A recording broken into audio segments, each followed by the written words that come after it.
What's going on, everyone, and welcome back to the True Nerds Gaming Podcast for episode number 21. And this week's episode, we are going to keep re-recording this intro because I keep screwing it up. But on top of that, we're going to talk about Stranger Things episode number 4, Obi-Wan Kenobi, Top Gun Maverick, and then we're going to hit on our nostalgic childhood games.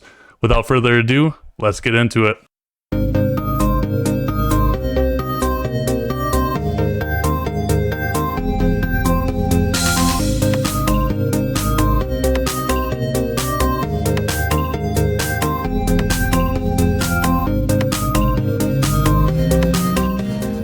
All right, guys, thanks for tuning in to this week's episode. We brought back Austin because he had a lot of fun, and we had a lot of fun having him on. So I'll let you guys pick what episodes you want to talk about. We want to go Obi-Wan? You want to talk Stranger Things? I haven't seen Stranger Things in a while. Or we can talk Top Gun, or Dan can talk Top Gun. Okay, so what my question is, which one are you going to watch first?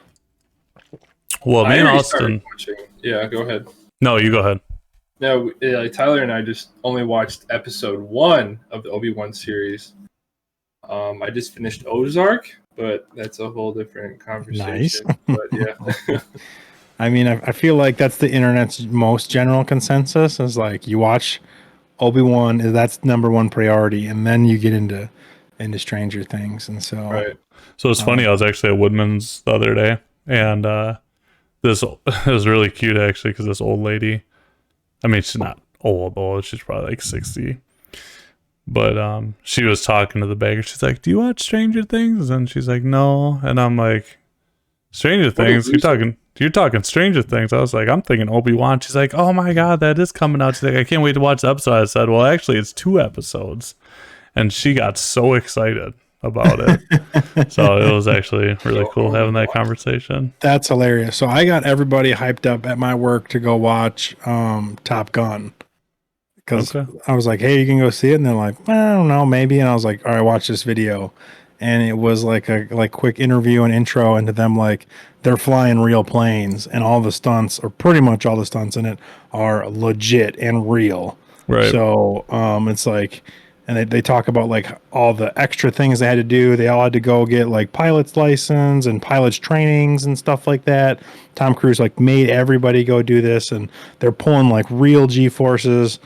I don't think they're not like flying the planes. They had like a pilot like flying it all for them and stuff. I was going to say, I think they're sitting in the back of the jet. It's like one of the F-16, or not the F-16, but whatever one they're going. The similar version of the F-16, they have the dual seater because normally that's a single seat plane. But you know, with whatever one they were in, I'm sure it was a training jet because they're not going to be doing their own stunts. But for sure. But I mean, still, like just to go through all that training and like do some pretty like high speed stunts.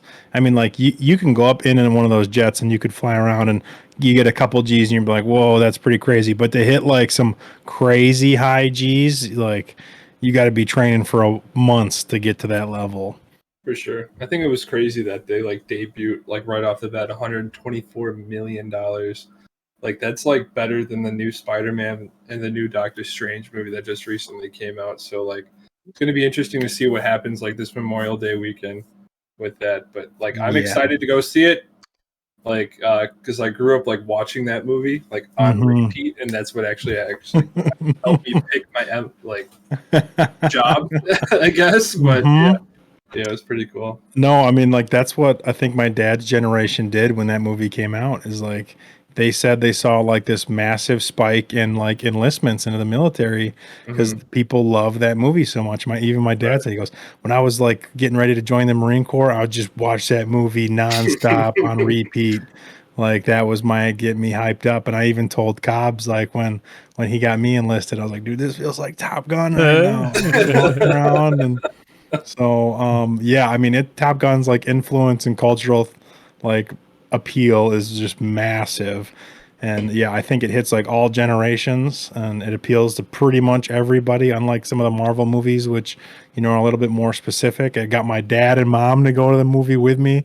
They haven't seen a movie in just forever in theaters. And so did they like it?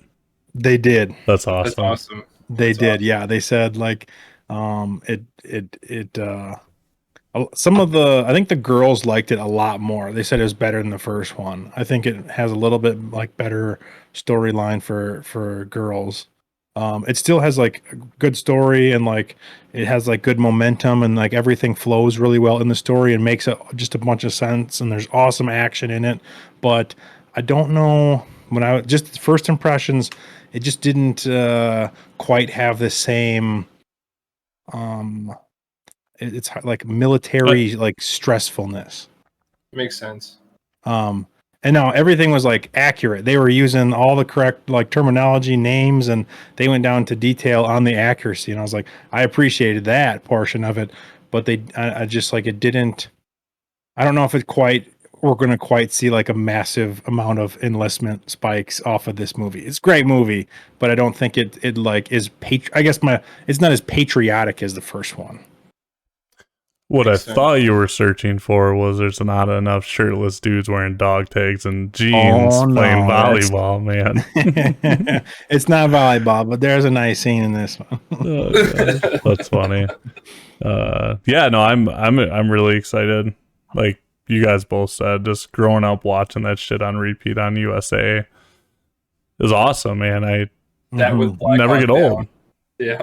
It never got old, and the fact that they waited this long to do it, but they still have Tom Cruise as the main actor, and the way that they are transforming the story.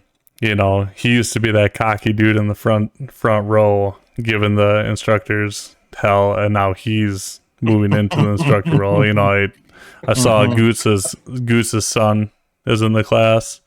That was in the previews. I mean, It's that a great connection. It's a right, great man. story that builds into it. It makes sense.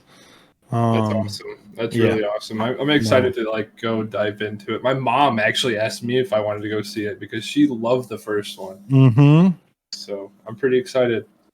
No, it's good, and I mean, I think like I kind of said, like all kind of age groups or all generations are gonna like it. It's not like one that only the newer generation, or it's not a movie that only the older generation's gonna love. And I think that's probably why it's gonna break a lot of records. It's awesome. It's just because it hits everybody, and it's a good movie.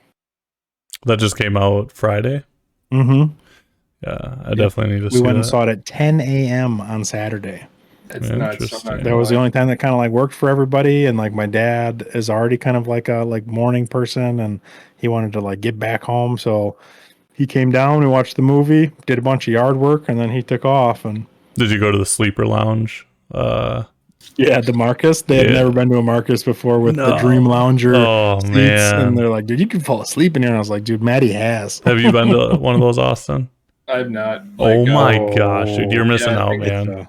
It's a next level experience. Yeah. We'll drive like before we moved to Madison, we'd drive like 45 minutes out of our way just to like go to a Marcus theater with the really nice seats. 100%. Everywhere that I was stationed, I'm sorry, but like everywhere that I was, like before, like coming back to the Wisconsin area, was like there was just crappy movie theaters. You know, like there was nothing like that close by. So then, like once I came back home, and it was like COVID happened, so then I couldn't go to Fitchburg. I couldn't go to like all those nice ones. It was just like, you know, that entire like kind of that's like hard. I think they waited for like a perfect time to release this one though, because like they've been holding this thing out through the entire time of COVID. I'm pretty sure Tom Cruise has shot a whole nother movie that's coming out soon, and they've just been hanging on to this one in their pocket. But I think most people are kind of like finally over the like the COVID thing, and most people are vaccinated, or if they're not going to. So yeah, I think they hit it at a perfect time. Memorial Day, everybody's like finally pretty much got this like COVID thing where we're gonna live with it, and we're just gonna move past it, you know. And it's on the downturn. There was a little bit of an uptick there, but it's back on the downturn, at least here in Wisconsin. So yeah, it's smart that they waited. They weren't rushed out. I mean, dealing with it's hard. It's hard to like have for these movie companies that are funded by like, you know, hedge funds and billionaires and stuff like that. They want their return on their money, and to sit on it for 4 years or 3 years. It's a long time. Yeah. Burning holes in people's pockets. So like, and they spend a bunch of money to make this a ton of money. I was still turned up like 124 million on the day. It was like, all right, this is going to be it, you know? Because like you hear about like movies like this past year, like West Side Story, right? Like that was like a classic, like growing up, like we watched like class or whatever, but that just like bombed. And Steven Spielberg came on. I was like, I'm never gonna make a musical ever again because he's like, we just burned so much money. That's so funny. It's risky right now. We're like, I Right. think the big movies are going to make a lot of money. They're going to get people to come out of their homes. But yeah, the smaller ones, the mid ones that previously did decent, are just they're not doing well in theaters. Go big or go home. Well, Yeah. now you got. Sorry, go ahead. No, I was just gonna say, might as well just release on Netflix for some of them. That's what I was gonna say. You got a lot of these movies that are dropping in Disney Plus right away, or Netflix or whatever, and they're doing better than they would in the box office because people are more willing to, view it on a streaming service. But I've also seen people. Convenient. Yeah, it's convenient, but I've also seen people take advantage of.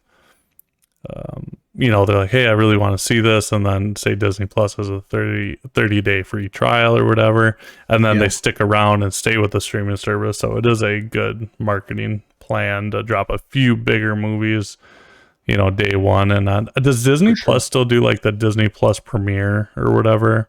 I haven't seen it in a while. Not lately, because a lot of the actors and directors will not let them do the movie unless they go to theaters. They're like, they get it written into the contract to make the movie. Okay. Because they're so kind of upset about it. And honestly, the way Disney did the first, screwed over the Black Widow, it was written into their all the actors' contracts of movie and ticket sales. Did not say anything about the streaming service sales. So Disney was pocketing 100% of all the premiere tickets. And so they just sued Disney, and is like, yeah, they freaking should. If you're gonna do that, at least freaking pay the actors. Geez. Yeah, exactly. And they're already making money off of Disney Plus and everything else. And so, did you see what Disney tweeted out about Scarlett Johansson after that? Don't even say it. They're like, we're lucky even we paid anything for that mediocre performance or some shit. Dude, that was a great movie. I never finished it. I liked it a lot. I'm a huge ScarJo fan. I'm a huge ScarJo fan, so I'll back. No, I'm not saying I didn't finish it because I didn't like it. I got like 3/4 away, and then something else came out of me, and how they never finished it. And I think it just it's just like a video game. Look at you fuckers, not even finishing Jedi Fallen Order. You didn't even finish The Witcher. Both of you. It's definitely fair. That's definitely fair, and I definitely get that. You get off the podcast. I think it made it more epic that Scarlett Johansson she hadn't got her solo movie until that point, and everyone had kind of been asking for it. Hey, when are you gonna Black Widow gonna get her own solo movie? Let's try and keep things equal, because pretty much every other character got their own solo movie or their movie that with their name in the title, except for her. So it did kind of come off a little sexist, and I think that's what made it a little bit more epic and enjoyable. Was finally she's getting her own movie. This is the one. And I thought it was pretty good, and it told a female centric story that was authentic and really good. Yeah, I think we talked about this actually. The previous, was it the director of the movies or the owner? Or not I can't even get it straight right now. Someone didn't want a female lead, and I can't remember who that was, but they do not work for Disney anymore. Right. And then the problem is they're releasing all these individual character timelines. Well, they skipped right over Black Widow because of the female lead, and now it was hard to like fit it into the timeline. It was very hard, and it doesn't. I don't know if Austin, you know, like for me, I understood it. For Dan, he understood it. I'm sure you understood it too. But it's like if they would have released that in chronological order, it would have made so much more sense, especially dealing with her sister. That's what. So like that's my problem with a lot of the Marvel movies. Like to like go off into this area is that the fact that it wasn't released in like chronological order just made me not even care about it. Right. Like the fact, because it was like so like all over the place, I was just like, that's too much work for me. You know, like I want something like boom, boom, boom, boom, boom. Yeah, I mean, it's already a lot of work just to keep up with the Marvel movies in general. And now you're going to have to watch basically a prequel movie just to like figure out like what's going on with her sister's character. It is a little bit much unless you were already interested in that character. Yeah, like, because like I pretty much like started off with like Captain America just because of like the history aspect of it, like the weird twisted history aspect of it. And I was like, that's always something that's interested me. It's just like Wolfenstein, you know, like I always loved that. And then like all of a sudden, like, okay, now I want to know this, but then it's like, yeah, you got to go all the way back and watch like all these random movies, and I'm like, nah.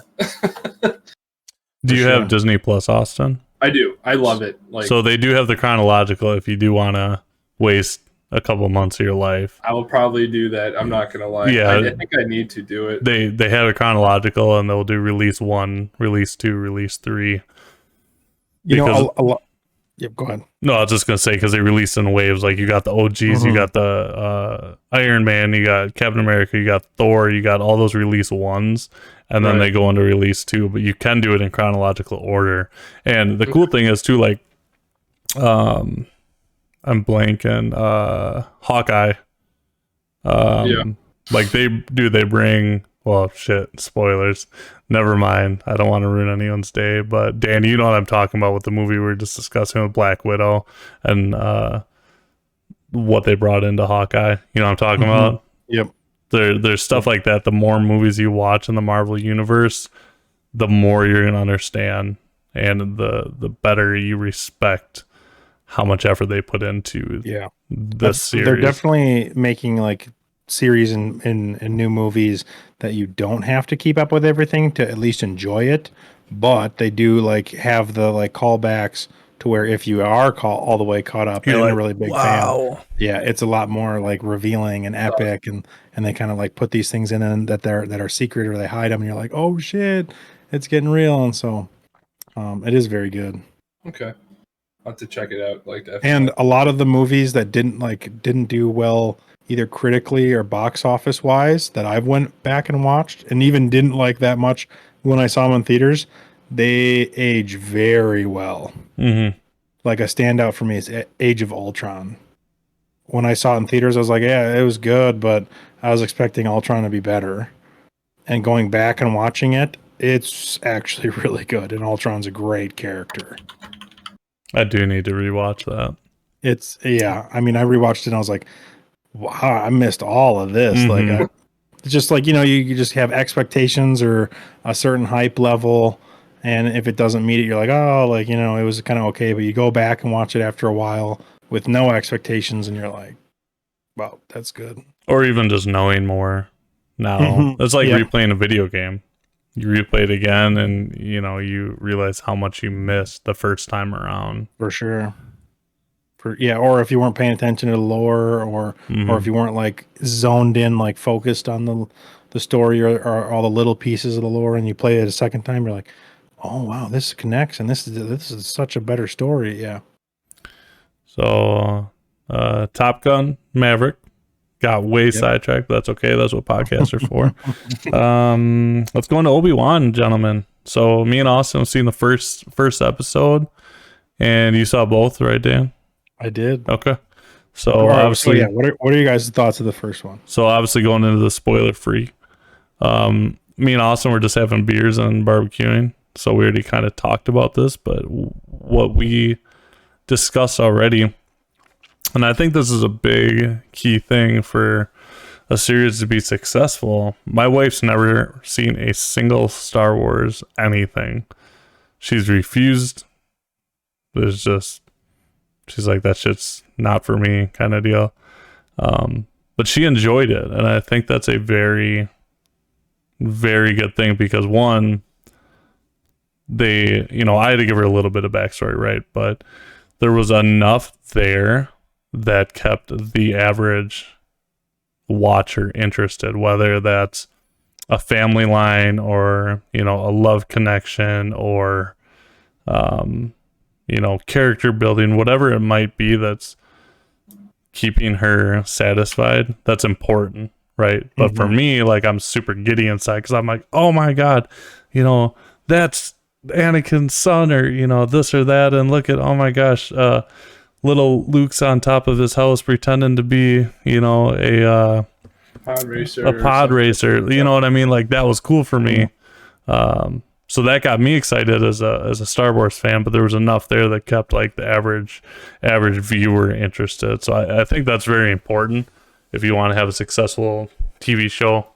And I think that's kind of the direction that they want to tell is they want to tell more about like characters in the universes versus like, George Lucas's movie, like kind of vision is for these big like epics of multiple characters, and it's supposed to be kind of like now I'm like blanking on like the word, but it's supposed to be like a space odyssey, like kind of deal, very just over the top and just so many different things going on, where the direction is they want to focus on these smaller stories, and I think a lot more people can get a line and like enjoy that. And I think that's what I really liked about Rogue One was they focused on the small story. It was very focused. It was very character driven.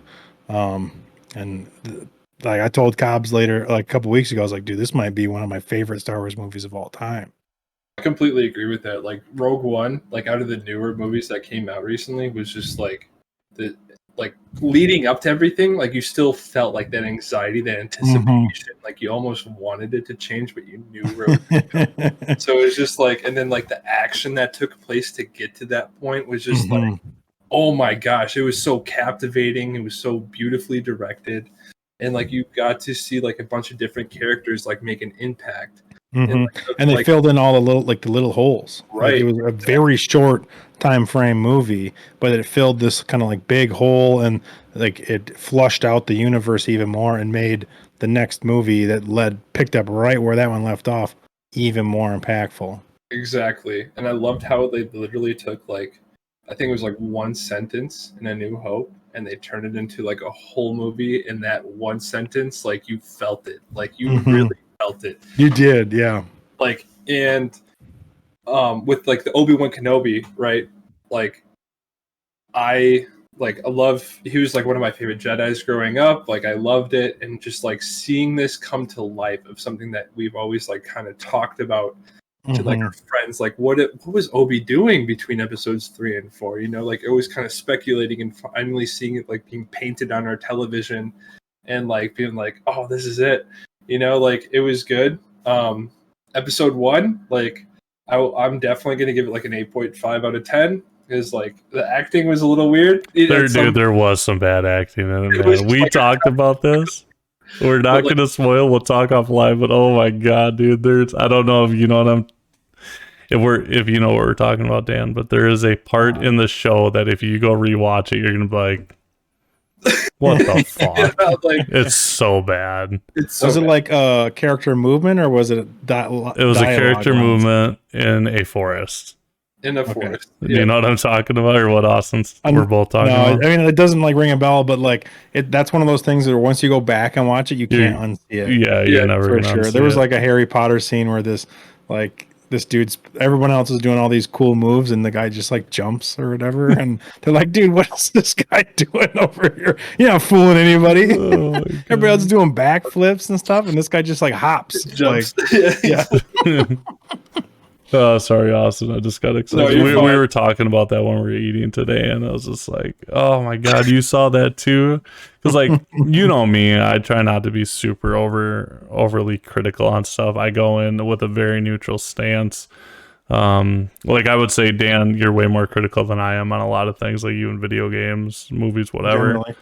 But then, when I was watching that, like I didn't say anything to Heather because I didn't want to ruin it for her. But when you said it tonight, Austin, I'm like, dude, oh my god! I know, like I saw. Yeah, if you don't see it, you missed it, and like, that's like back in the day. Great. You're in this ignorance is bliss phase, dude. Back in the day when you'd be like widescreen, you'd say that to people. You know what I'm talking about? Yeah. On the DVD, be like, hey, dude, we're watching widescreen, and then all you would see was the black top and bottom on the TV. You're like, dude, fuck you. Anyways, back to you, Austin. I'm sorry I got. No, it's fine, but like I love the CGI. I love like how it's taking the story. It's definitely like really entertaining. I didn't expect it to take it to this type of like connecting everybody into this universe because I thought it was just going to be like, the crazy Ben in the fucking caves doing, weird Ben Kenobi shit because he lost like faith in the Jedi.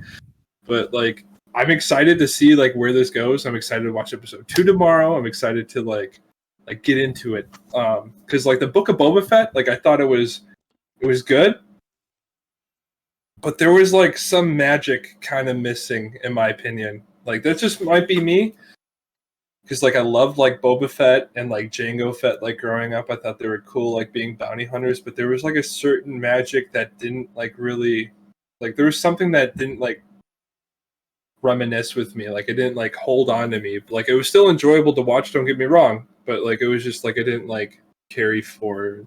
I feel like they didn't have like as strong of a storyline as they did with Right. The Mandalorian, and you could kind of tell from there was 2 full episodes that were all about The Mandalorian. Right. Yeah, it was kind of like they were trying to like put together pieces with the Yeah, Mandalorian to Mhm. I'll be better right that back. Mandalorian story. Yeah, But it was yeah. definitely like bridging a gap between Mandalorian season 2 and the new one coming out. Right. Which was really, I mean, those episodes were great. The Mandalorian ones were phenomenal, and they have something really special with the Mandalorian and how they're just a brand new character, so nobody has any expectations for that character. Nobody's like, well, I don't think that character would act like that, and and you can just sit down and you can enjoy it, and you have no idea where it's going to go. And with Boba Fett, there was like a little bit of that, but it just, it didn't seem like they had like a full season's worth of content, and so they kind of shoehorned or like put in the Mandalorian stuff to kind of like fill it out, and it I feel like it detracted a little bit from the flow. I think so too. Yeah. I mean, yeah, but it was a great like season. It was a great like show, but definitely I don't think captured the fire in the bottle like the Mandalorian did. Yep. I agree. Definitely agree. And so episode 2 I think is better than episode 1. I think both of them are a little light on the action.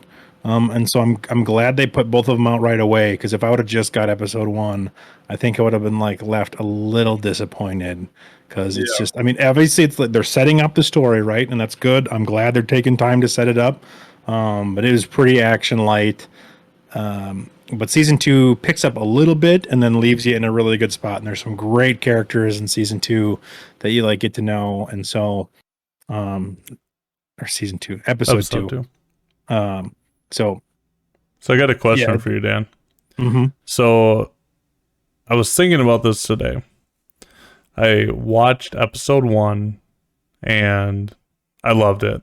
It was very action light. Now, why did I like this so much?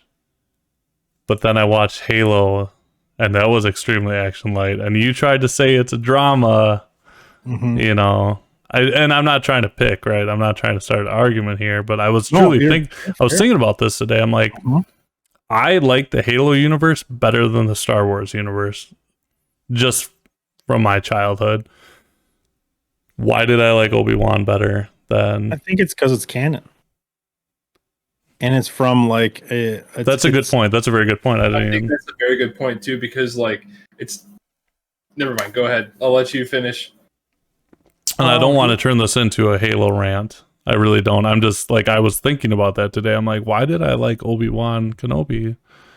No, I mean, you bring up a really good point, and it's a really good point. Yeah, because I think the Halo universe, or like the Halo TV show, is pretty divided, and a lot of people just flat out do not like it at all. And you can draw some like parallels or like mirror some things to the Obi-Wan side, and everyone universally likes it. And I think part of it is it's canon and people know it. The second part is it doesn't break really any character, like established characters that and are familiar with, and it keeps them flowing, and it picks up right where those characters left off with the same actors that you're used to. And so we're seeing a new actor for Master Chief who is getting a lot of FaceTime that people like. That's was just kind of like jarring And for butt time. myself included. Supposed to Hey, be I like ain't the complaining. Mandalorian, not supposed to take off his helmet or see his face, right? Like it's supposed to be like, yeah, Mhm. because like one And thing, they did a lot of like making sure they didn't show a lot of the Mandalorian's face. Now that's caused a lot of um not like a little bit of a controversy or like anguish Drama. between like the actor, yeah, drama for sure, that the actor wants more screen time, and they didn't help by rubbing it in his face with every other character in the show is getting all FaceTime. Even the guy who has Boba Fett's armor never wears his helmet after Yeah. the first 5 minutes, and they're like, yeah, I don't think he'd wear it into battle. What are you talking about? They're going into a fight and he's fighting without the helmet on. So like they definitely like didn't help their case by about letting everybody else get 100% like face screen time. it's And not even so his voice, is it? Like it's like someone else's voice when he's in the helmet, right? no, I think it's Am I him. wrong? Okay, I never mind. Disregard what I I just just. I think they add a little bit digital effect and stuff. Okay, They like Just so kind it of mask sounds it. muffled. Yeah. yeah, Yeah. okay. Mhm. Anyways, Um, I was just thinking about that. I'm not trying to get us I sidetracked think here. that's very like because I like think if every if they wouldn't have showed so much of him, I think people would have liked it a little bit better or given it a little bit more of a shot. Or if they would have waited for the face reveal until like episode 4 or something and really have this him end more of of the the show, stoic character. But now the last episode is pretty I crazy. I did I did watch the fight scene, the couple minute fight scene. Yeah, but I think where it ends, I think they may be trying to explain more of that. Now you got to remember this is like a prequel to like the Halo portion of the like storyline. I think it was the Suburban, the machine gun that kind of like broke it for me. I don't know, Austin, you've read more books than me with Halo. I think I've read 7. I don't know how many you're on, but it's like in the books he does take his armor off. He does. You know what? This is turning into a Halo conversation. Let's just get back to Obi Wan. Sorry, I can talk Halo for another hour. I don't want to do that. We could literally talk Halo Yeah, like all we'll day. have a Halo only podcast. So We'll do that. let's Well, get back. I think I just went with. I think the main takeaway here is that Obi-Wan Kenobi's canon with the same actors, so it Mhm. doesn't break any illusion or anything else like that, which really helps. You just jump in with the characters, and you're like, "Yep, that's what they do. This is the character who's been playing it for for forever." So, and It then helps. I like to have Steve Dowds like jumping in, like and like here's Steve Dowds like actually acting now instead of Mhm. like yeah. And then I think just with it like the Halo portion not being canon is really hard. And if like there's no big disclaimer that says in the beginning of Halo, this is not canon. This doesn't follow the like video game universe, and this doesn't, is loosely based off the book universe or taking themes from the books and kind of making its own thing. But if you go in like just like okay, like this is just they're just telling a new story that's similar. I think it's a lot of fun because you don't already know where it's going to go. Yeah, that's a good point. That is. So Hey, I actually kind of enjoyed it more. Like I watched the first episode and I was like, it's the best live action Halo we've gotten yet. But am I a big fan of the like authenticity? Not really. And then I looked at it more and I was like, you know what? I'm just going to let it be what it's trying to be. The director literally said he's never watched any of the video game stuff, never played it, never seen any of it. So he's not, it is far separated from the video game universe. He's pulling stuff from the books and it's not canon. So it's different. All right, let's just see what his vision is and where it's going to go. And once I kind of did that, it got a lot better. I got a lot more into it. It is like more of a drama, and so it's just I think it's kind of one of those things where managing expectations helps. Yeah, I wouldn't say it was like the best TV show ever, but it got good and it was worth watching. Okay. I'm gonna check it out eventually. I'm still like I That's don't know. I'm an asshole when it comes to Halo lore. so am I. That's why me and Dan. And I think had a it. lot of people are, and I I will give it some air. Like I definitely will entertain it because like I was like reading about that as well. Like, is this supposed to be the new canon though? That's what I thought. Like, Nope, it's completely separate. It's its own universe, which is like, and once if you think about it, it's like more fun because you have no idea what's going to happen. I do agree with that.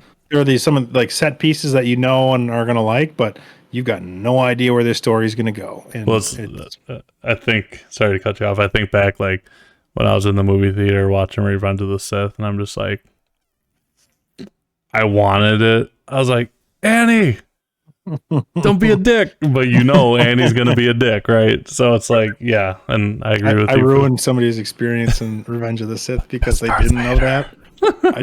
They apparently just didn't know that, and I was explaining to my buddies. It's like, okay, so we already know what's going to happen. Like all the Jedi are going to die, and he's going to turn into Darth Vader. And the dude's like, dude, what? And I was like, dude, come on.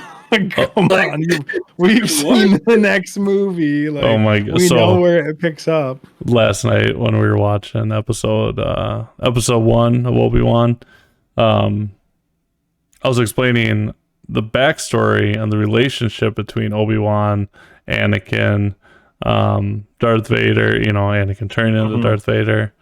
I'm explaining Order 66. I'm explaining all this, right? I'm like, so she's like, well, why didn't the Jedi just fight off, the Sith? They're so powerful. I said, well, the Clone Wars, I started describing that, and it said Order 66, blah, blah, blah. They were outnumbered. And then I was like, well, and then Anakin goes into the Jedi Temple and slaughters all the children. And she's like, what? I'm like, yeah, it is kind of dark. That was just hilarious. It's like really dark. Yeah. I think that's why, I'm not going to lie. I think Revenge of the Sith is probably my favorite Star Wars movie. Oh, 100%. I let it marinate for a good 10 years. And I was like, Revenge of the Sith is my #1 Star Wars movie. Yeah, dude, I agree with you too. Yeah, the lightsaber battles, it's just the story is just so much darker and more of a drama, and I just love that. I don't know why, but I think a lot of people when too many movies are afraid to go dark. Yeah, afraid to end it on a dark note, and I think people, because it hasn't been done much, people eat it up, and myself included, and I love it. It's great when it does that. Yeah, they did. I mean, that's why people think Empire Strikes Back is the best of the original trilogy, because it ends on a you have no idea the heroes are going to do. They're beaten. Right. Exactly. Yeah. Completely agree with that, because it's either Empire Strikes Back or it's the select few with Revenge of the Sith, and yeah, for me it's Revenge of the Sith all day. I do need to go back and watch the original 3. So since we saw these movies when we were younger, what was the games that you guys grew up playing constantly that wasn't the main canon of Halo or Fable, RuneScape? But dude, you just mentioned motherfucker. You just mentioned 2 of the Fable and RuneScape. And Halo. Thank you.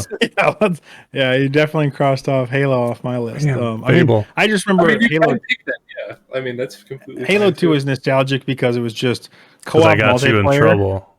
Well, that was hilarious too. But once I was actually able to buy it in the Xbox 360 era and not the Xbox era, my brother and I couch co-op the entire campaign together, and it was awesome. And it was just one of the best kind of gaming experiences. Is and our he's more of an outdoorsman, not much of a as much of a video game player. So that was just one of the really fun times that we got to mesh together, is couch co-op, split screen campaign in Halo 2, and it was just a blast. And so that one's kind of a standout, but obviously it's a standout for a lot of people, but for multiple reasons. Did we tell the story? Sorry, you go ahead, Austin.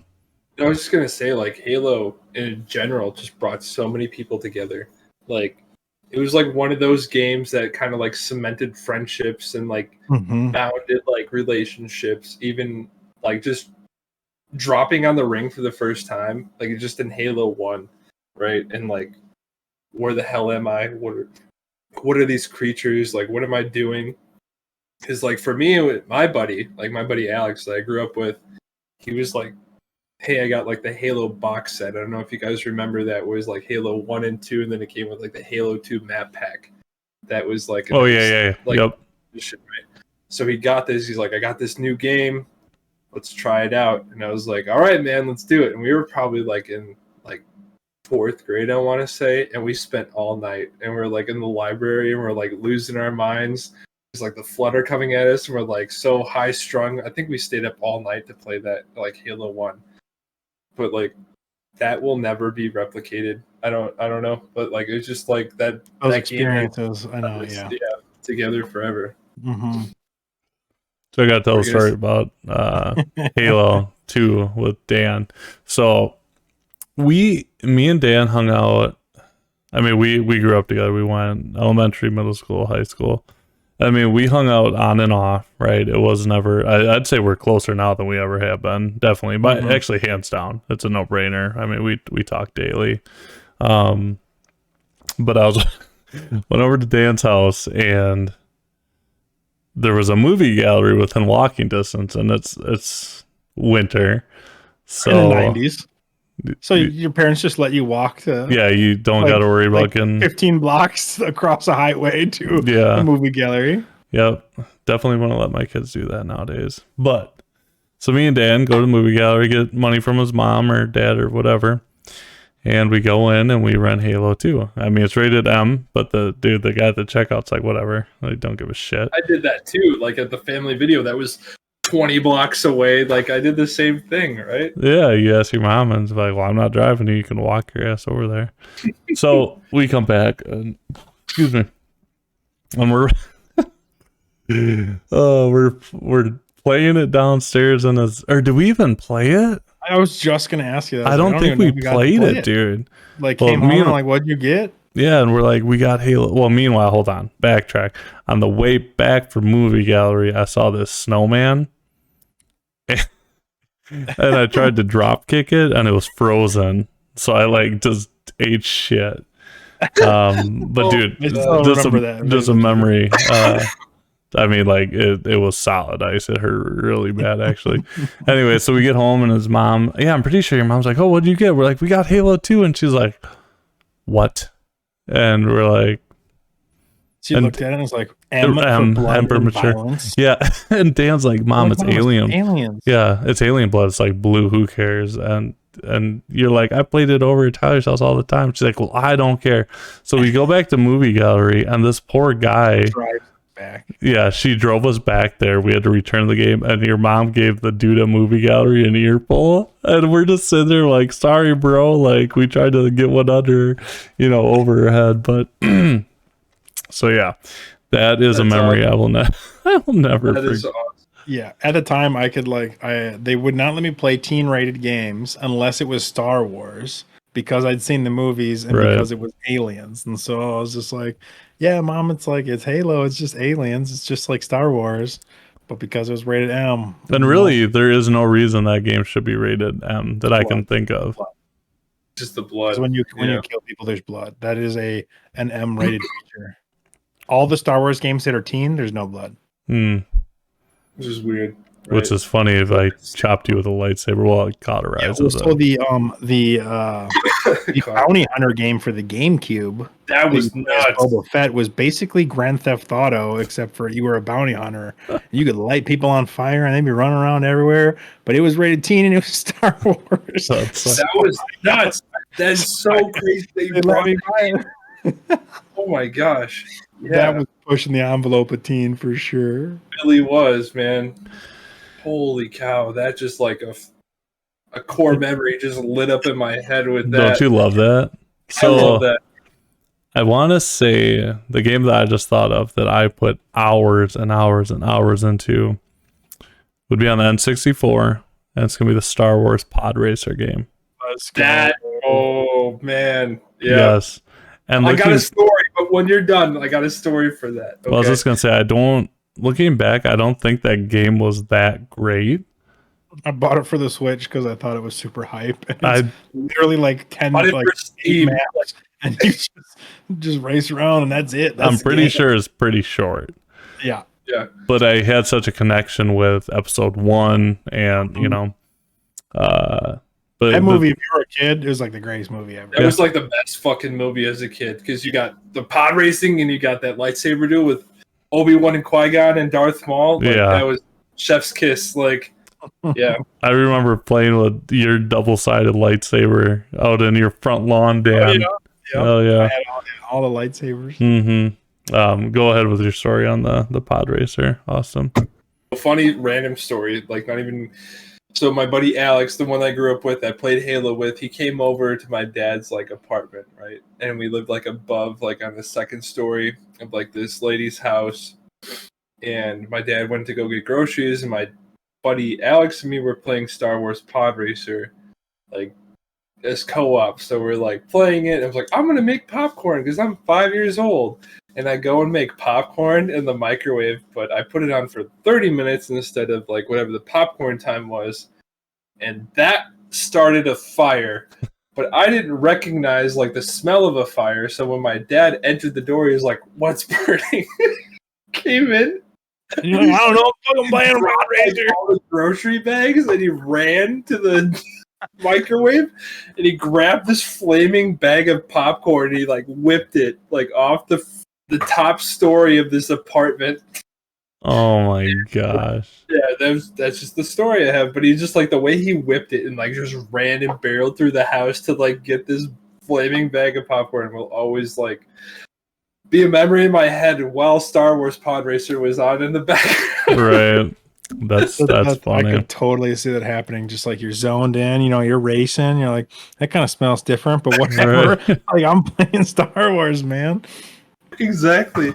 Man, that game. Not now, Dad. I'm racing. Got one lap left. Well, it's funny you say where me and Dan are walking 15 blocks to the movie gallery. Austin's getting left at his apartment when he's 5. Oh, shit. Yeah, different times back then. Different times it was. Holy cow. So along with that, that was kind of my N64 era, but the one game that I really have nostalgia for, you know, I hear people that have played Skyrim get really into Skyrim and this and that, and they're like, oh, they start calling the games Skyrim, and it just drives me nuts. The Elder Scrolls. The Elder Scrolls, they call them Skyrim, and I'm like, no. You know, so Morrowind, Elder Scrolls Morrowind is one of the games that I just played for hours on end on, and I remember I got it at GameStop for like $2 because I was talking to the guy. My mom actually won an Xbox. That's the only reason I had an Xbox, so which kind of pisses me off because I had a GameCube. And my mom won an Xbox. I'm like, oh, hell yeah, next level graphics, right? So I sell my GameCube to buy games for my Xbox. Stupid. But I was a child, and I regret it every single day. Because looking back at the system, the GameCube was phenomenal, right? It was great. But I think once I got my Xbox, like I played way more Xbox. Oh, yeah, 100%. And that's kind of what happened. But so I sell it, and I was talking to the guy at GameStop, and I'm like, hey, you know, I like RPGs, blah blah blah, and he's like, hey, have you ever played Morrowind? I said no, and it was only $2. I'm like, hell yeah! So I get that, and I got Ninja Gaiden. Oh my gosh! So like, oh my gosh! Like OG Ninja Gaiden, not the Ninja Gaiden Black remakes, right? But yeah, dude, I would just run around, and Morrowind was such an awesome game because you did not have quest markers, you didn't have anything. I mean, you had a map, but if you wanted to know what direction to go, you had to read the signs. Like literally walking on a street or on a road, you know, you have to read the signs, and you'd actually have to read your quest log and it'd be like, hey, I should go west at this house, or, you know, west at this city, and then go into the Dwemer or whatever, and then look for this. And it was just like being a 6th grader trying to figure this shit out. Just an experience I will never forget. So Elder Scrolls Morrowind, and then Ninja Gaiden, I would jump back and forth between, because, you know, you don't have money, you don't have expendable income, and I never beat Ninja Gaiden. And it's funny because I actually got really far in the game, but I got to this boss that I got stuck on, and I never beat her, and I thought I just sucked at the game. But Game Ranks actually came out with like a top 10 hardest bosses of all time, and she was like number 3, and I'm like, hell yeah, dude, I wasn't that bad. So can't think of what her name is right now, but Oh, that's funny. anyways, so those are my couple. I think my top nostalgia game is obviously Pokemon. Like Red and Blue were just so iconic. And Yeah, then they were. like I think even more now that I look back at it, like Silver and Gold for me were just like incredible. They added so much to the game. There was like day and night cycles, there was bug catching contests, there was different days of the week. Like I played a bunch of those games and I just absolutely loved them. Go back and play them all the time. So those were that's easily number one, and I think that is for a lot of people. But my one that is kind of like more unknown or not as popular is Crimson Skies for the Xbox. Oh man, Really? First game, maybe besides for like Pokemon, that I like ever beat the campaign for, like in a video game. Like I sucked at video games for a long time. Like I had like a Sega Genesis and I never got past like stage 3 in Sonic, but I kept playing those first 3 stages and I never got off of like World 2 and like Super Mario Brothers. But like Crimson Skies came out and me and my brother again we played and like beat that game. And that was like the first game that I beat from like start to finish and just so much fun, like airplanes, dogfighting, and it was like my dad always wanted to be a pilot and he'd come down and watch us and he goes, I'd play this game if you guys like wanted to teach me. And like he was the farthest thing from video games ever, but he's Right. like, this is pretty cool, that's like awesome. experiencing games. And so that one for me is just one of my favorites, and just this really cool world that like what if like cars never took off and like planes did, and that was like your mode of travel. It was like the Wild West, but instead of horses or cars, you had planes. It was awesome. So it's funny, in the collecting world, I see that game quite a bit. And if I knew you had nostalgia for it, I would have picked it up. But I never did. Mhm. That's it for me. You got any more, Austin? Yeah, I got 2 actually. These are like pretty obscure, but Are we about like to get into some weird shit that I don't want to know about your childhood or what? this was like one of those like finds and like you remember like in GameStop back in the day where they had like that $5 bin, $5 and less bin, and it was like PlayStation 2 or original Xbox games. I And they were, like, don't, but I also really? I didn't shop. I shopped at GameStop a little bit, but nothing too.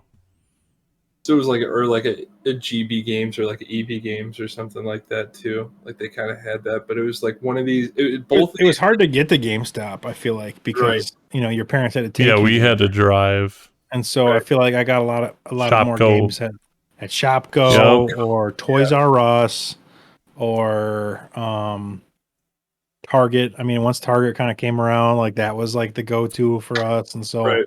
like I only got to go to GameStop like every once in a while when we'd go to the mall. So it was a lot less frequent.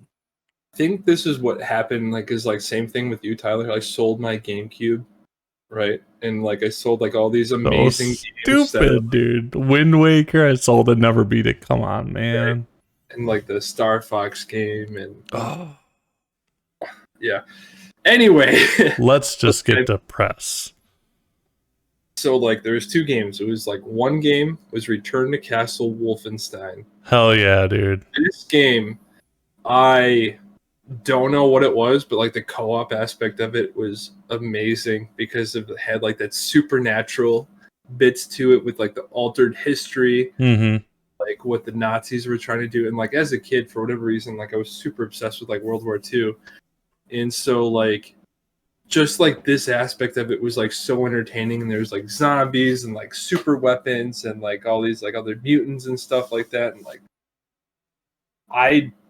me and my buddy Alex put so many hours into this game, and like there's like always going to be like a connection to that game for whatever reason. I feel like we need to get Alex on the podcast. He needs to come on. Like he's a person that doesn't say much, but when he does talk, it's like very impactful. If that Okay. makes sense. Like, but So like the opposite of me and Dan. right. But We I talk feel a lot and nothing matters. Nothing means anything. but like I feel like he would actually like contribute a lot to this podcast if he were to come on. But like him and I like played like all these games together. Like we had like so many experiences, like Conflict, Desert Storm. I don't know if you guys remember that game as well. I have that. I've never played it, but I own the game. It's in my collection. I got it at Goodwill for $1. It's literally like $1 worth game. I feel like I just bought it on Steam for like 69 cents last week. I'm not even kidding. But like that aspect, like we haven't found a game like that since, where it kind of had like the bindingness of where it could almost be reality, but with like the weird like supernaturalness to it, if that makes sense. No, 100%, man. Have you played the new Wolfenstein games? Yes, I loved them. Yes. I personally love them, and like I love like how they went about them. But like in my opinion, the one thing that I wish they did more of was tap into the supernatural part of it more than like the altered history part of it. I think the Old Blood tapped in a lot more into the supernatural. New what was the first one? The New Order did not so much. That was more the alternate line. But yeah, the Old Blood. You know, it was funny because I got that game for free, right? It was like a DLC I bought. I bought the game and I didn't even realize I bought the DLC with it. It just came with it. And all of a sudden I'm on my Xbox one day and I was like, what the fuck is this? And I ignored it for years. And I actually went and played it last year. And I'm like, dude, this is a good short. It was only like an 8-hour campaign. It was short. Maybe even 6. But it was actually really good. But when I got to the ending and I saw this supernatural stuff, I'm like, what the fuck is this? But super good game. So like I tried that, but like how they forced you into stealth right away kind of like forced me away from it a little bit. You didn't beat it? I didn't beat it. Dude, they get rid of the stealth like within an hour. I'm okay. Like I'm gonna go just because you said that. I'm gonna go re-download it tonight and then replay it. It gets good. Yeah, the beginning. The beginning, yeah, it is pretty stealthy. But after that, it's not the forced stealth anymore. Okay. It's kind of the typical like New Order, like if you want to put your silencer on, you can. If you want to just go kill everyone dual wielding assault rifles, feel free to go just mop up blood everywhere. So awesome. Super good game. Dan, have you played these? I have never played on any of the Wolfenstein games. I keep seeing like there's certain ones that have like great reviews and they look pretty cool, and I just never played any other ones, and I was always playing Destiny recently, and so didn't check out too many new games. It's kind of off-putting when you first play the game because I don't want to say the gunplay feels bad. It just feels different. But once you kind of just, I would say arcadey. Yeah, it's very arcadey. So within like 30 minutes, you kind of ignore that. And I mean, I 100% a New Order, the first one. Wow. And I don't 100% a lot of games. I kind of, beat it, get out of it what I want. But I 100% of that game. I think I beat it 4 or 5 times because you had to beat it on certain difficulties, and then I went back one final time on like the easiest mode to get all the collectibles. But the lore, like, dude, well worth it. They're on Game Pass. Jump on it. Check them out. Okay. So like with that being said, I'm excited for June for the Xbox showcase with Bethesda to see what they're going to have coming out. But the second game is Test Drive Eve of Destruction, which is a weird, very obscure game. Never really was like super into racing games, but this is one of those games that was like, you did Demolition Derby, you did like there was like so many weird like redneck type of racing aspects to it. But what was it called? Test Drive Eve of Destruction. Okay, that brings up another game for me. So after you're done talking. Okay. But like you could do like the demolition, or there'd be like you have to survive, like you're doing like a figure 8 as like 5 cars, but like one of the cars is a bus, and the bus is gonna smash into you and like knock you out, right? Kind of like Burnout in a sense. But like there was like a free mode where it opened up like specific maps that you could get out of the maps, but in order to get out of the maps and stuff like that, we would kind of glitch it because like in the game mode it was like, oh, you have to go kill your friends with like a chicken strapped with dynamite. And for whatever reason, it was just like an open world map, and you would like just race around and like chase each other down while firing these chickens strapped with dynamite on it at each other, and it would like blow up the car and it would like spin it like with like no physics, and it was just like the best type of fun.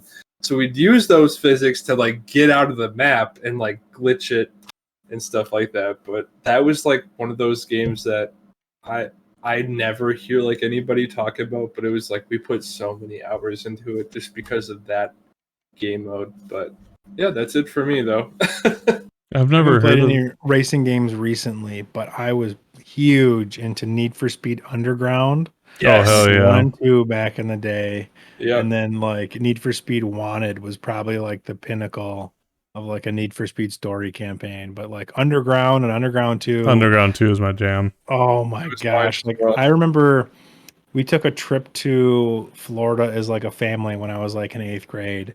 And like leading up to that, my like mom or parents would be like, well, you shouldn't really spend your money because like we're going to Florida and you're gonna want to save it for that. And so I was like, you know what, you're right. And so I saved my money and bought Need for Speed Underground 2 in Florida, and I brought my Xbox to the hotel. And she goes, this is what you want to do? I was like, I saved my money for All this. right, you mind your own business, mom. This is what I've been waiting for. That's hilarious. That's Those amazing. were fun games. That's amazing. I mean, the last one I can think of that I put hours into, but it's not really like a off the wall game, but 007 GoldenEye, dude. Ooh. I co-op that game so much, man. Like we used to go to the youth center, and you know, not many people own N64s back in elementary school for me.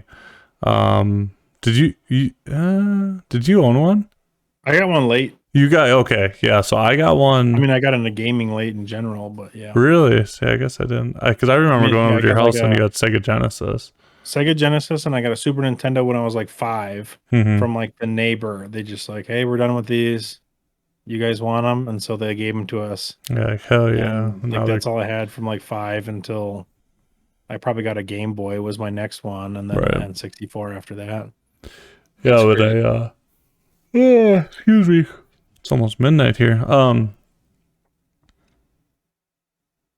Oh yeah, so not many people had the N64. Like, of course, we're in 5th grade, and I'm sitting there playing GoldenEye, killing people and blowing their bodies up and whatnot. But, I had so much fun, man. People used to want to come over just to play. Like, I miss those days where like, hey, not everything's accessible.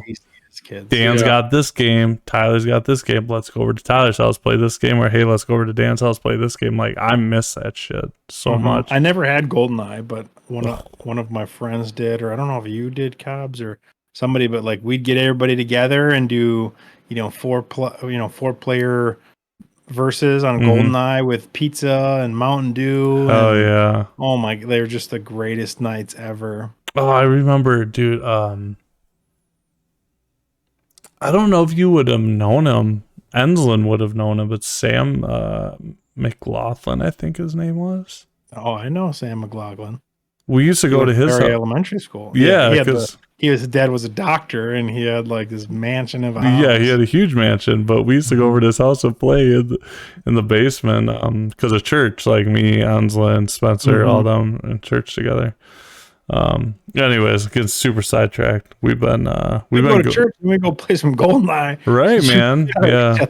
Yeah, no, dude, I haven't thought about. See, I love these nostalgia talks. I haven't thought about Sam in 25 years because he didn't go to high school with us. So If you were to play nostalgia game, did he even go to middle school with us? I don't think so. No, like once 5th grade, they paid for their kid to go to like private Edgewood. He's watching this. He's watching this video right now. I'm just kidding.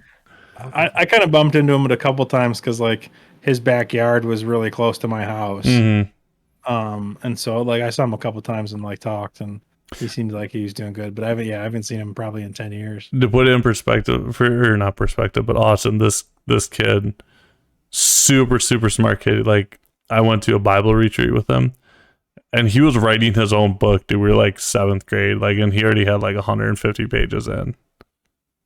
Like it was legitimately like all. Why do you Like, just be a kid? Like go. I mean, he's probably I'm just like kidding. he's probably an author and making a He lot. probably More. is.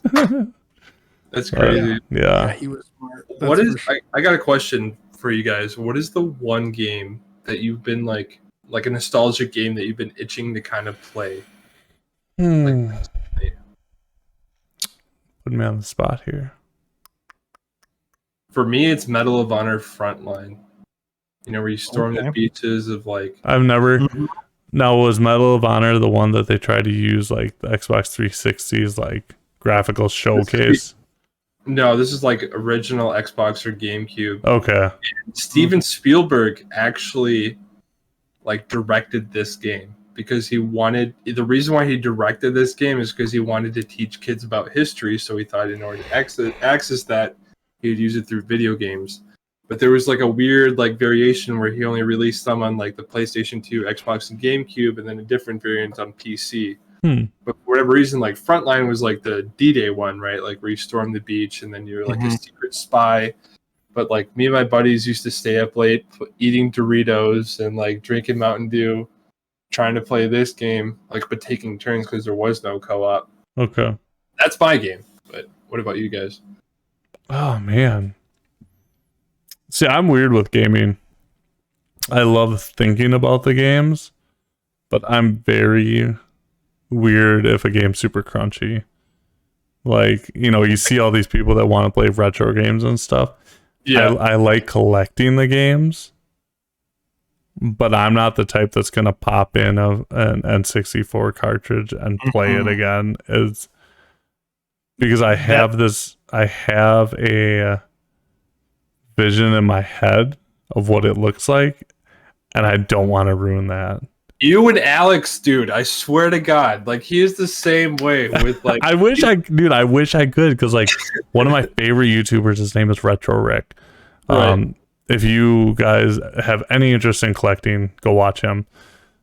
It's phenomenal. He has a whole game room. Super fun to watch him. He flips games on eBay left and right. Super intelligent guy, but he'll pop these games in and he plays them and stuff. Not on TV or on YouTube, but he talks about it. And it's like, dude, I wish I could do that. Like I like the Xbox 360 era of graphics. I really do. Right. Like Darksiders is a very good example, and that's what I'm playing right now is Darksiders Genesis. That's the new one, but like you look at Darksiders 1 and 2 and well, not 3, but 1 and 2, you know, where like the dudes have the bigger arms, you know, the Xbox 360 graphics I'm talking about, like they're just kind of like very yes.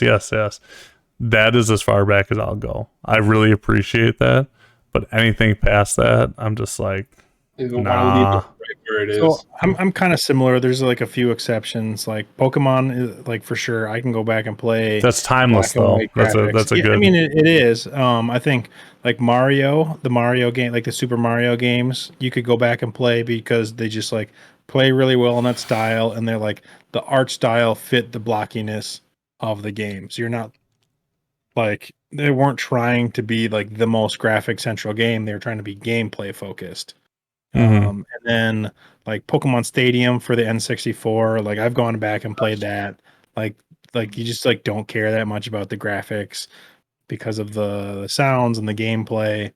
And so there's like a few standouts, but generally like yeah, I get that. And I have a few like retro handhelds that are meant to play like all your old ROMs and they can play all the PS1 games and Game Boy games and like Super Nintendo games, and it's like I pretty much just play Pokemon on them because those are the only ones that like I played as a kid and like really appreciate the art style that really fit that system and that like the 8-bit genre.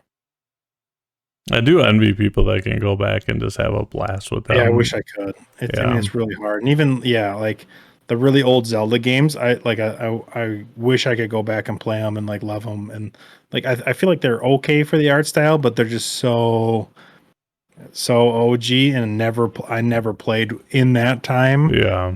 You just like, I don't have the nostalgia love for the graphics, and so it's definitely like a barrier to entry to get into play. That is one thing. I'm gonna say actually you just got me thinking. I need to go back and play Ocarina of Time and Majora's Mask because one of our podcasts a while back, Austin, our 3DS 2DS video, I bought a bunch of Zelda games. I got a 2DS finally, and I have yet to go. Dude, it sucks because the fucking Steam Deck came out, a couple months after I got this thing, and I'm just, any free time that I want something in my hands, I'm like, and yes, I know you can emulate on the Steam Deck and blah, blah, blah, but no, I don't know. I'm not a huge emulation guy, man. I don't know why. I'm the same way because like I want to be able to kind of like hold the controller or like the authentic experience can be pretty awesome, right? For sure. Like, but there's something also awesome of just like being able to play your old game, but with like higher graphics. Yeah. And so one of the cool things about emulation, especially see anemone, but one of the cool things about the 3D era is you can upscale all the games. So the like 3DS games or 2DS games that played at 244p, you can now play them at 720 or 1080 or 4K, and it will just upscale every single pixel, and they look way more smooth, and you can get some pretty cool like graphics. Like I went back and played set up an emulation for Pokemon Soul Silver on my computer, and just 4K maxed out, and I was like, this looks pretty Hell good. yeah. On a 4K screen or a big TV is like, this works pretty well. Playing on an Xbox controller still works. So there's a couple of them that can stand out and like are kind of made for it.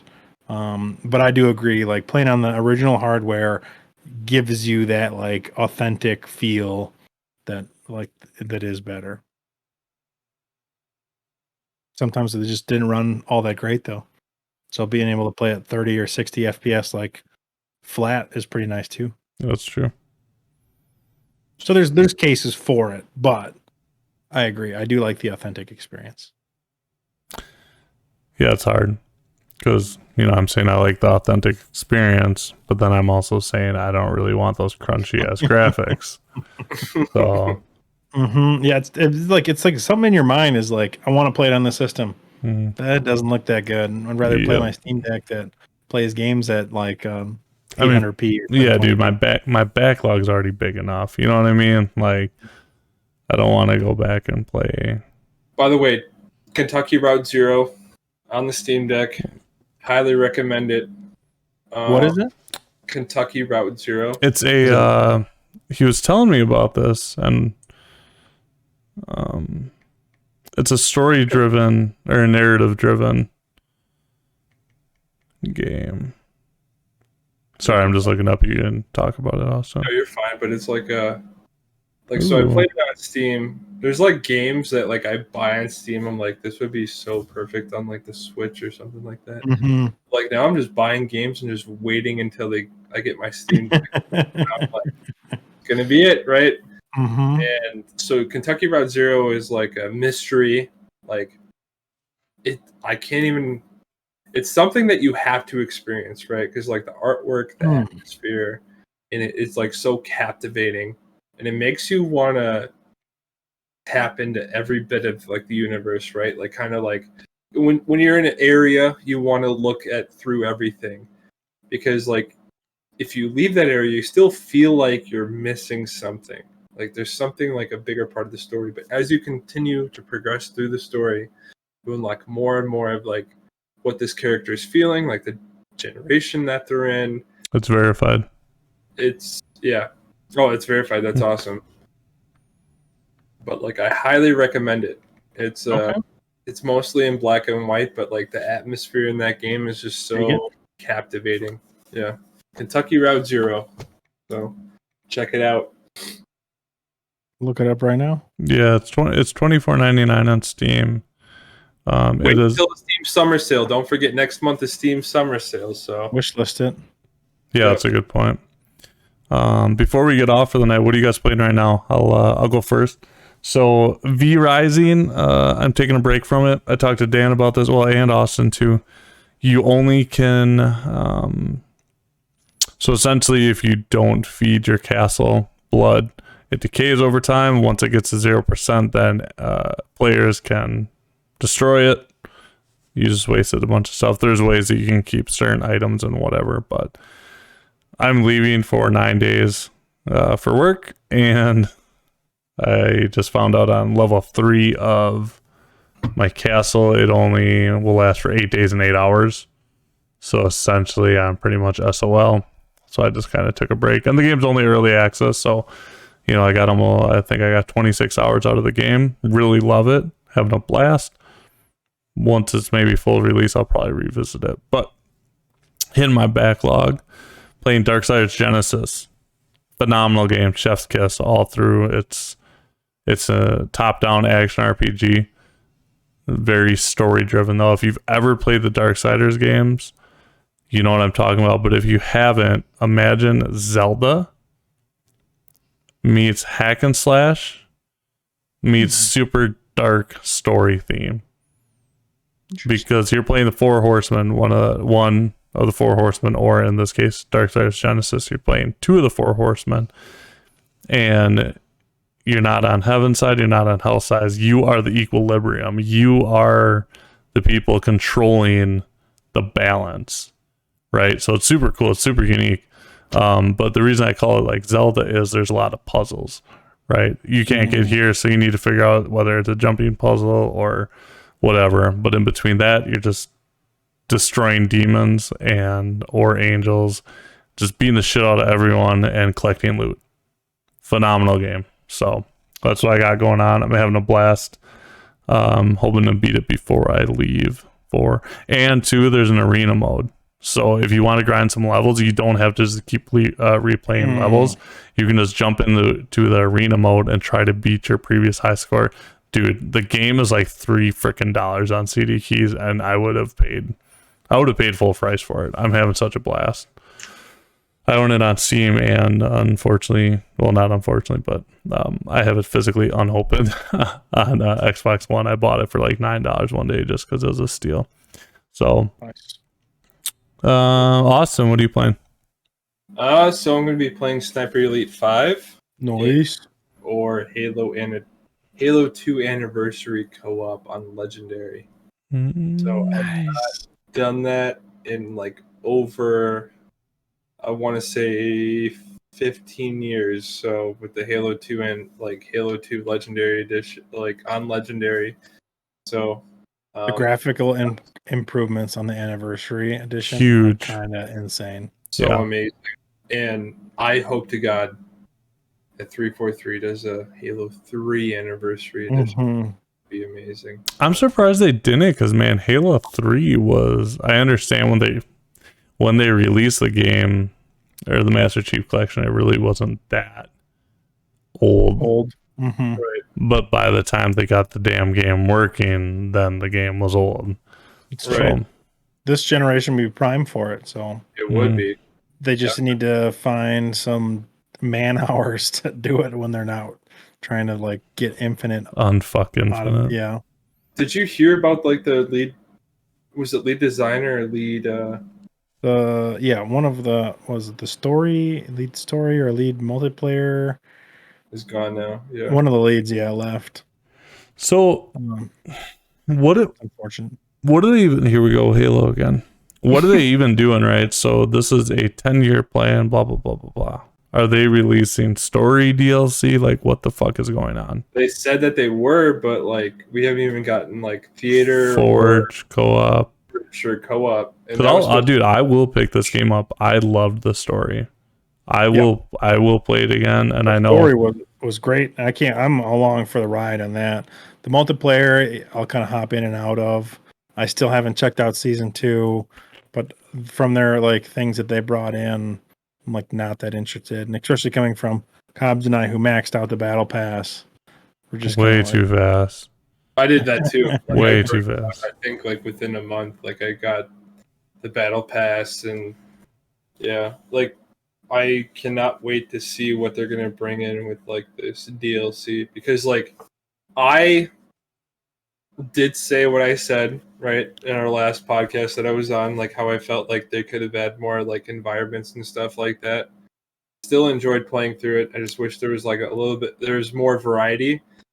I want to see where this next story DLC takes us. yeah, that'll be the key. If it's more of the same, I think it's going to be pretty disappointing. I think for Yeah, it'll be boring. the base set of the campaign, I think it was great. I think it was focused. I think they did story beats did a really good job.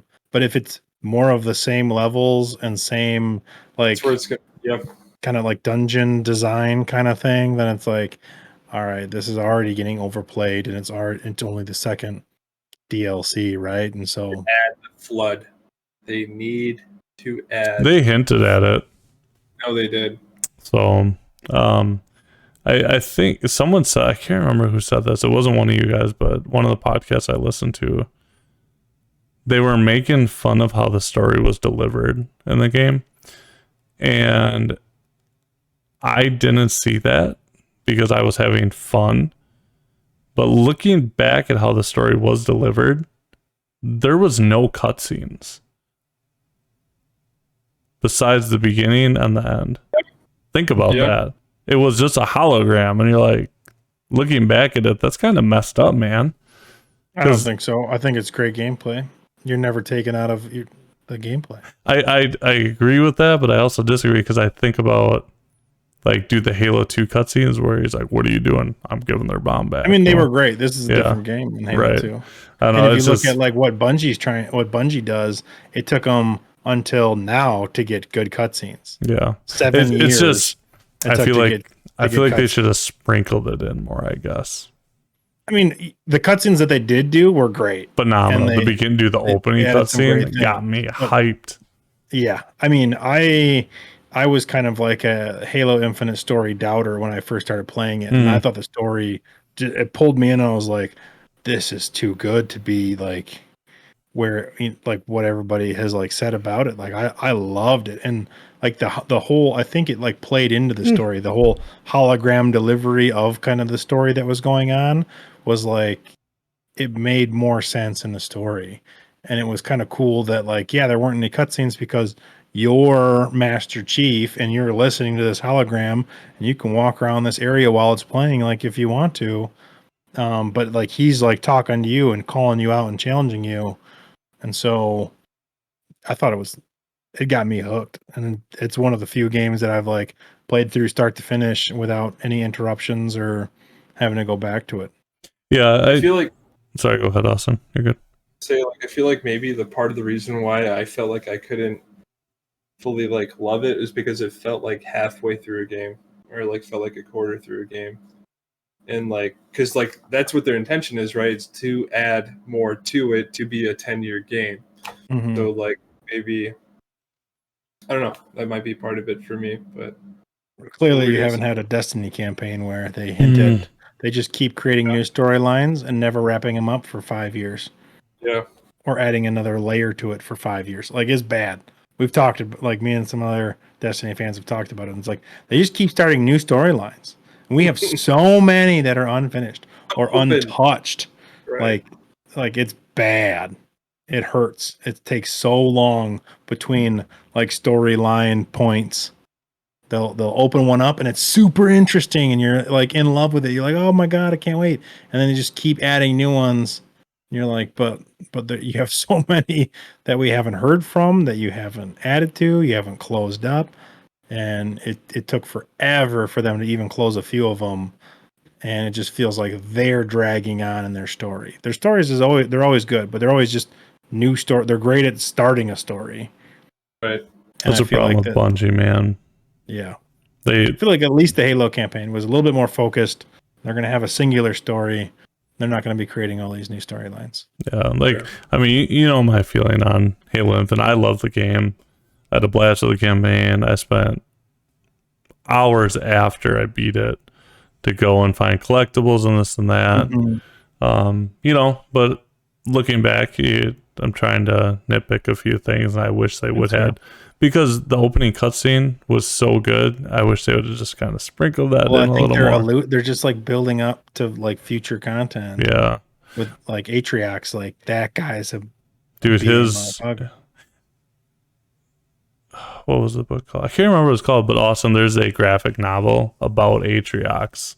Yeah. That I really wanna get. So all right, I am cutting this off. I can see we're all yawning here. It is 12:20 in the morning, so I'm not going to ask if anyone has anything else, because I'm not going to let you talk, and I'm just going to stop the recording. So Dan, tell the people what they want to hear. Stay nerdy.